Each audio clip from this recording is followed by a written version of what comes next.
Hi, everyone. Happy Monday. Welcome to this discussion on the importance of ritual with Lisa Sarimi. My name is Elise Ekman, and I'm on the Access Elite team that has brought this event to you today.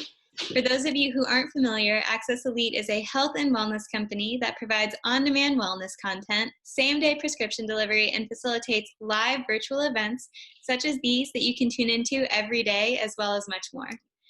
We're so excited to be able to bring this event to you today and bring a little bit of positivity and connection to your day. So I just want to thank each of you for being here.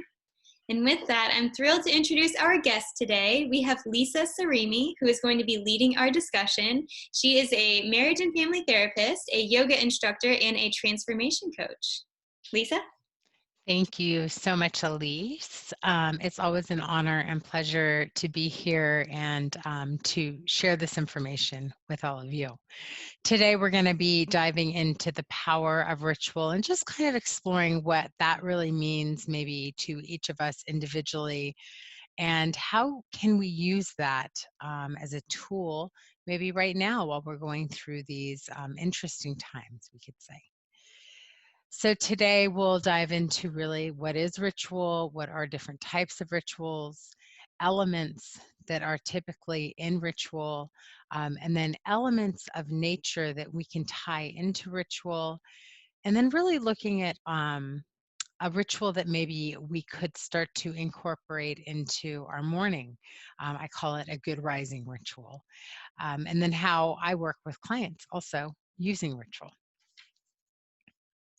So ritual is a really powerful tool. It's been something that's been used for thousands and thousands of years in all different capacities, all different cultures. In many cultures, actually, ritual is kind of the container. It creates a container for um, people when they're moving through different thresholds of life, right? A lot of developmental shifts.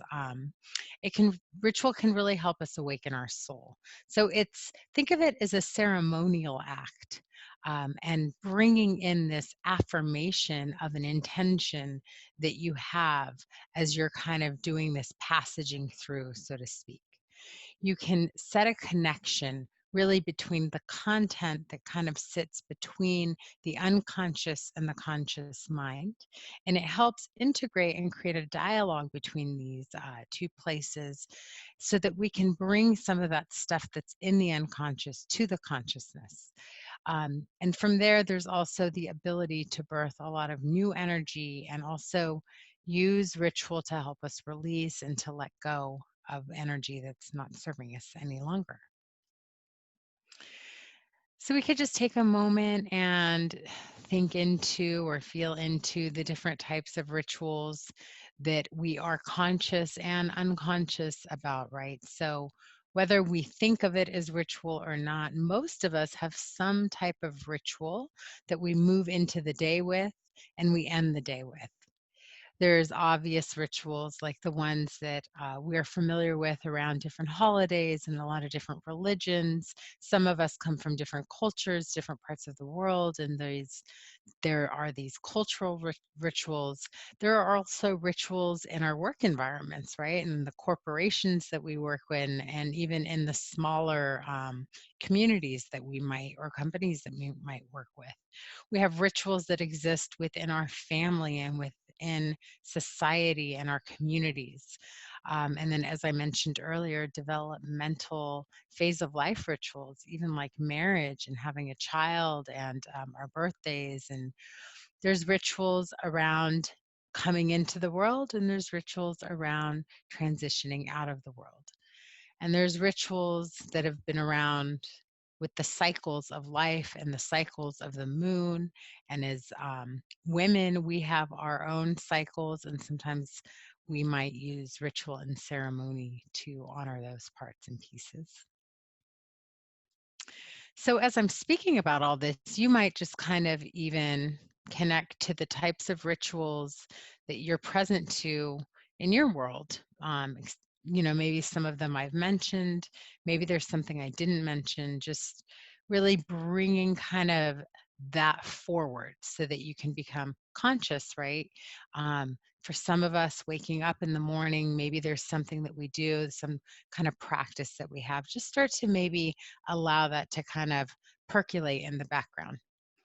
So, some elements in ritual, intention is a really powerful one, right? Even prayer is a ritual, right? In a way, and there's an intention that kind of gives it its potency.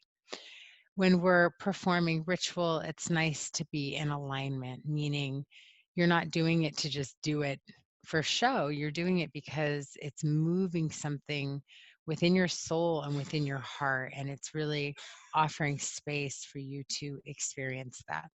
So when we come into ritual, we have this opportunity to bring in a sense of sacredness.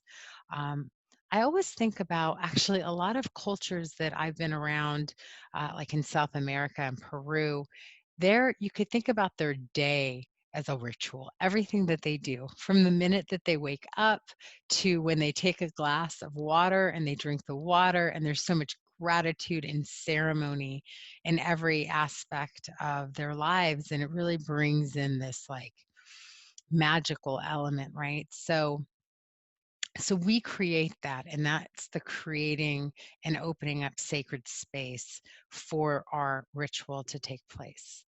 And the invocation is kind of speaking out or putting out into the world, what that intention is and what we're trying to birth into the world, or maybe release, so that we can create the space for something new to be birthed.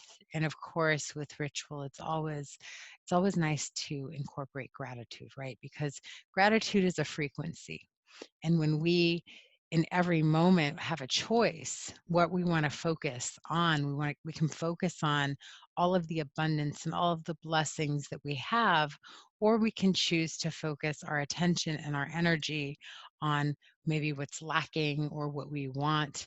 And when we do that, we can really feel the difference all the way down into the visceral components of our body, right? So always bringing in the gratitude component.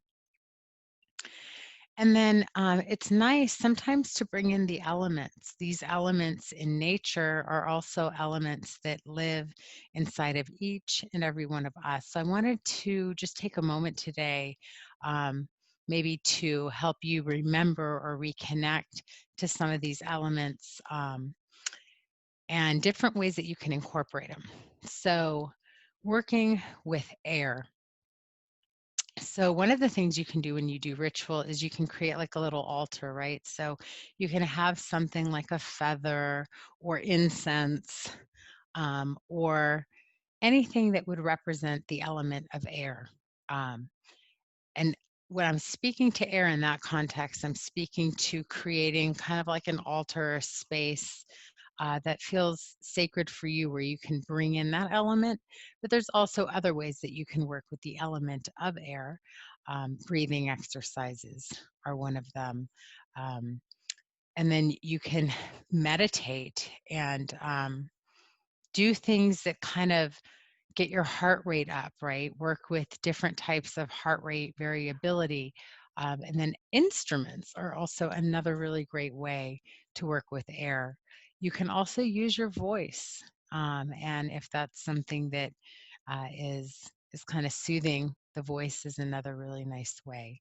Thinking about the air element, we're also coming from the east. So if we were to kind of put on the lens of maybe our Native American brothers and sisters, thinking about the direction of the east, and what air represents is like the eagle and the perspective that the eagle brings in. So when we bring this element into a ritual or into a practice, that is the energy that we're also kind of asking to come forward. And then when we move to the direction of the north, we connect to earth. So, for example, in my altar over here, I've got a pine cone to represent earth. You could have a rock. You could have an image of your favorite mountain. You can have dirt from your garden outside. You can have a flower, anything that represents the element of earth. Some of the things that we can do with earth when we think about what earth actually represents, is we can work with earth, right? We can work with the dirt. We can grow plants. Being in the spring, this is a really beautiful time to do it. Or we can work with something like a bonsai tree, giving us more of a different, delicate, gentle stepping forward to the plant, as that's such a beautiful, delicate plant that requires a lot of patience.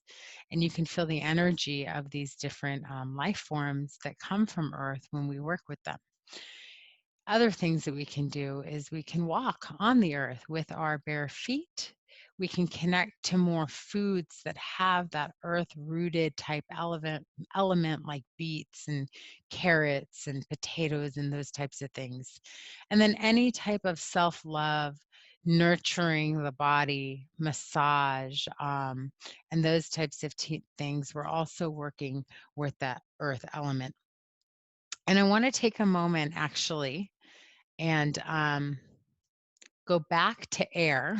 I know I just said all that about earth, but I wanted to just take a moment, and we'll come back to earth in a moment, so that we can connect to kind of like the quality of air and how it lives inside of us. So if it feels comfortable for you wherever you're at, you might just close your eyes and even just notice your breath, right, which is the element of air, and notice how it moves through your nostrils. Air moves and carries seeds in its winds, transports things like pollen and spores, even heat. It can move like a light breeze through the trees or a gale force of wind. This element is associated with the transmission of information, language, communication, thought, memory, intelligence, bestowing and reception of wisdom and insight. In our working with the element of air, we help to bring a deeper personal understanding that's at work, helping open doors to receive the teachings that come from this element. Air passes over the earth. It moves into action and consciousness, the element of communication and exchange and ideas, the element that's invisible, yet we know its effects on the world. Swift moving, changeable, self-aware. It's the most human of all the elements. Just take a moment to feel into the element of air and how it lives inside of your breath and how it lives outside of your skin. And just allow all your senses to fully take in the element of air.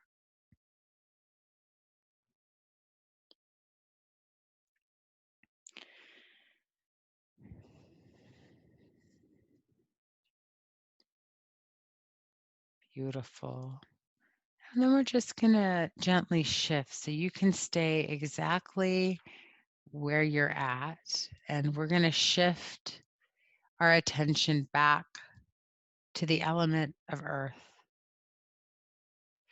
Now, the element of earth we can associate with the sense of surrender, a sense of comfort, a ground, silence, wisdom.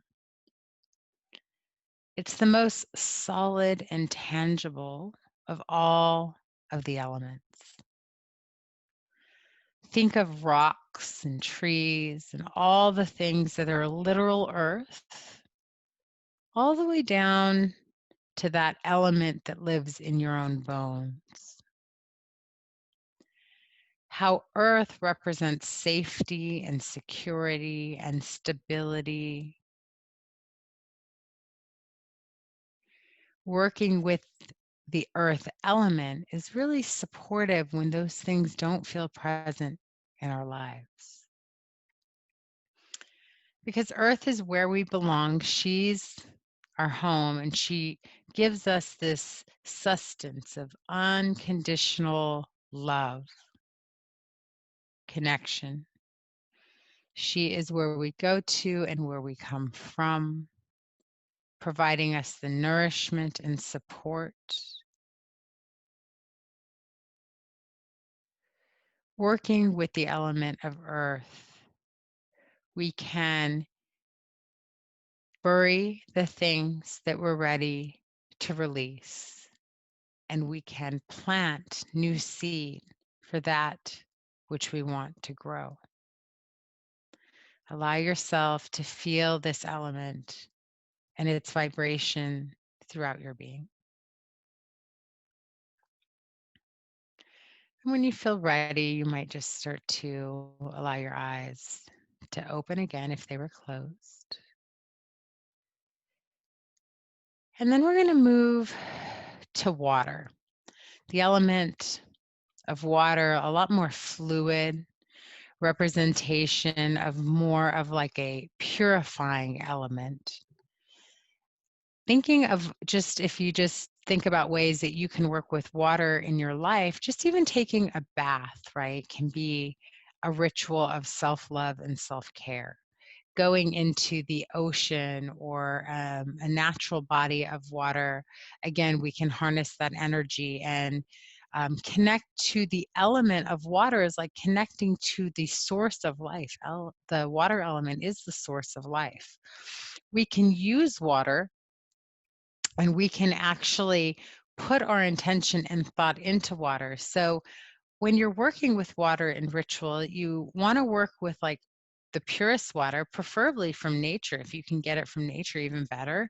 But really, clean water. And then a lot of times, what I like to do with it is I like to put like flower petals or something into the water with intention to birth something, right? Whether it's, let's say I want to feel more love or peace, or there's actually something I'm literally trying to birth into the world. That is a way that you could work with water. And yeah, so let's take a moment and then also connect to the element of water that exists in our bodies. So when we move to the element of water, we're moving to the west, the direction of the west. The element of water is in our blood, it's in our lymphatic system. It's represented when the skin is purifying itself through sweat. Water flows and moves in tune with its solid surroundings. It will take the shape of the vessel which it holds. Water can be a drop in a puddle, sending out ripples, or it can be a grand force that carves canyons. It can be deep, it can be shallow. Water represents our emotions. It represents the unconscious and all that lies beneath, mysterious, inspirational. Water is transformative, a deep well of possibilities. Take a moment here and feel the element of water, the medicine that brings cleansing and reconciliation and purification and peace. A lake, a river, the ocean, a waterfall, all opportunities to be cleansed of energy that is holding us back or impacting in a negative way, each one of us manifesting our purpose. Water is known to be healing.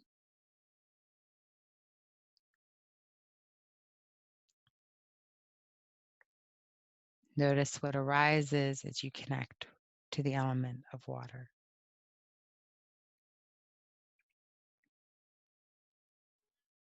Wonderful. And then from the element of water, we move to fire. Fire is a powerful, powerful element. They all are. When we work with fire, maybe we want to work with a candle. And if we work with a candle, the different colors of different candles can help us as we kind of focus our intention. So, as you can see here on the screen, white can help kind of support purification and getting rid of negative energy. Red representing kind of that earth element, grounding, stability, and safety, drawing that in. Orange, we get into more of that water element, really, but working with fire. And what I mean by that is just the pleasure and the passion and the creativity that is also represented with water. Fire is also very connected to yellow and our confidence and our power and our being and our ability to take a vision and bring it into reality. When we work with green or pink, we can work with more some of those heartfelt feelings like compassion and love and forgiveness. And as we move to blue, we can work with the intention of easing our communication and expression. Purple, deepening that inner wisdom, that intuition, and those inner knowings, the connection to those that live within ourselves. Other really powerful ways to work with fire is just like working at a campfire or a bonfire situation. And even if you don't have access to that, right, you can use the power of visualization, visualizing an inner flame. And a lot of times, if you're using that type of work, you want to kind of and visualize that flame maybe in the belly area or maybe in the heart if you're working also with your heart energy. And another thing you could always do is you can write something down. Maybe you're trying to release something. Fire is a really great way to purify. So we can use writing into the element of earth the things that maybe we're trying to release out of our lives, and then take those papers and take those writings and then burn them and release them in a very cathartic way. So let's take a moment before we move forward, and let's connect to the element of fire that lives in each and every one of us. Fire it's like the Hindu term Shakti, or the power to act. Fire consumes light, heat. It cooks. Think alchemy and transformation. It represents your passion, your drive, your determination. Notice where you feel that in your body. Fire moves things, a mediator between the spirit world and this one, a very potent connection to the realms of spirit. Fire rituals open gateways to our ancestors, our old lineage. Fire provides opportunity to reiterate our commitment to our spiritual paths. The power of heat and the power of light, this strong, primal, and often dangerous element. You might think of fire as the passion of the warrior, thinking about courage, willpower, lust, protection, destruction, and impending renewal. Allow yourself to connect to the element of fire that lives inside of you. Wonderful. And I'm moving fast. Normally I wouldn't move this fast, but I just know we're short on time. I really highly recommend that when we're done today, maybe you take some time and do a little just journaling about what it was like to connect to those elements, or maybe connect to them deeper.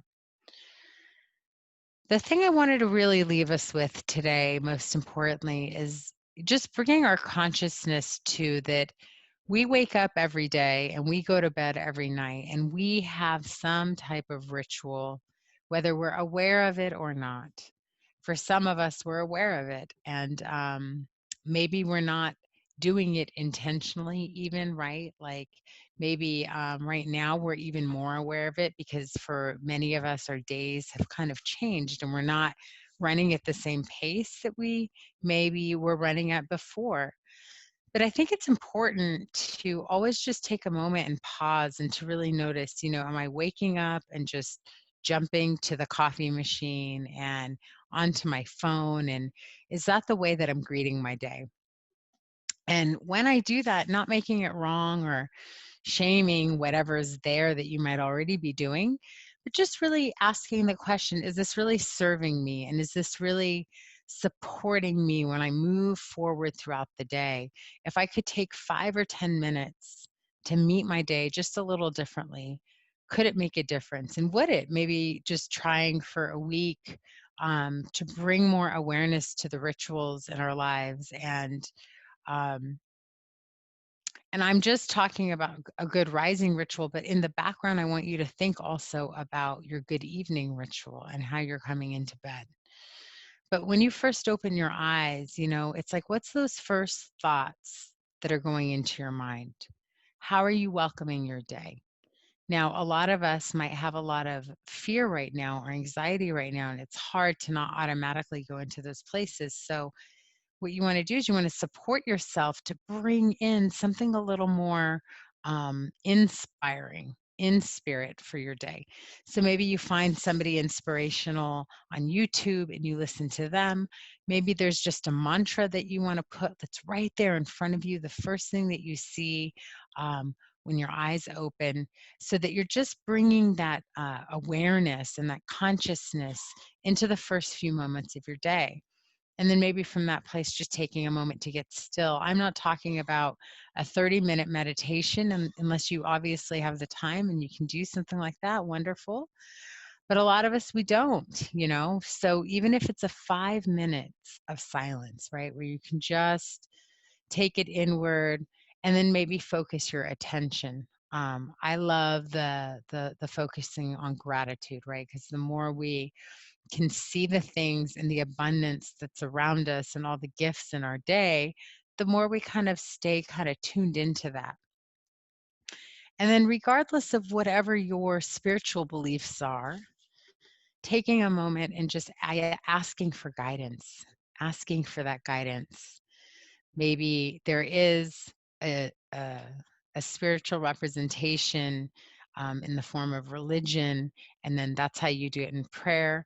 Or maybe for you, you don't have a relationship to a religion like that, and that's okay. You're just literally asking to be supported, to the universe, to the unexplainable that we're all kind of aware is out there.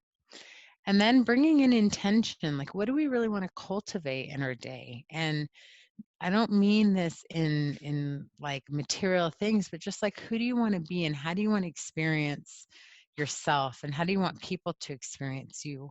What are you bringing into your day? Even just taking a moment to move your body a little, you can integrate some of this. You don't have to do it all separate, and it doesn't have to be a very big, long, elaborate thing. You can knock something like this out in about 15 minutes. Something to express yourself, whether that's a couple moments of writing, or maybe you don't have words that day and you just want to draw and it's just a scribble, and that's okay too. And then bringing the consciousness to your body, whether that's the first thing that you put into your mouth and um, and you do it through the expression of food, or you treat yourself in some other way. How are you taking care of this temple that's supporting you on the planet today?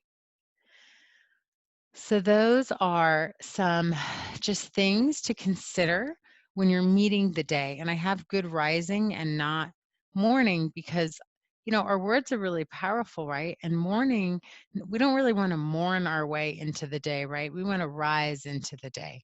So really even coming down to those elements of what's the language that you're starting as you move into your day. So I work with a lot of people with ritual because it's a really powerful way, like I said, to integrate the conscious and the unconscious content.